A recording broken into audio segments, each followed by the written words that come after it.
কি খবর? মেঘলা ভাবে কল করেছে তাকে? আমাকে, আর বলেছে সে তোমার সাথে দেখা করতে চায়। এ আমাকে অপমান করেছে, তার সাথে আমি কেন যাবো দেখা করতে? ওর তো এখন অনেক অহংকার বেড়েছে, তাহলে কেন ডাকলো আমাকে? মেঘলা ভাবে নাকি জানতো না তখন তুমি গিয়েছো, তাহলে অপমান করার সুযোগ দিত না। না, অনেক যাবে না। এগুলা যতই ডাকুক না কেন, তুমি ওর সঙ্গে দেখা করতে যাবে না। মিটিংটা ভালো হলে আমাদের কোম্পানির ক্ষতি রিকভার করা যায়। আর কোনো কোম্পানি নেই, ওদের কাছে কেন যেতে হবে? আমি বেঁচে থাকতে সেটা হতে দেবো না। কাজটা তো আমাদের খুব প্রয়োজন, এখানে তো আমরা আমাদের স্বার্থে যাচ্ছি। কোনো দরকার নেই, প্রয়োজনে আমরা রাস্তায় গিয়ে দাঁড়াবো। তবুও আমি তোমাকে আর লজ্জিত হতে দেবো না। তুমি প্লিজ যেও না। নিশ্চিত, ঠিকই ডিজি, তো যাচ্ছি না। সাব্বির, মেঘলাকে বলে দিও সাথে দেখা করার ন্যূনতম আগ্রহটুকু আমার নেই। ও সেটা নিজেই ধ্বংস করেছে। কি বেশি লেট করে ফেলেছি? না না, বসো না, বসো। আমি জানি তুমি রাজি হবে, তোমার প্রতি আমার ভালোবাসা কখনোই মিথ্যা হতে পারে না।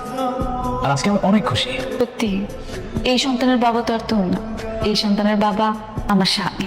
আমার তোমার স্বামীর কথা বল। আজকে থেকে আমি তোমার সবকিছু। আমি তোমার জন্য খুব সুন্দর একটা এসেছি।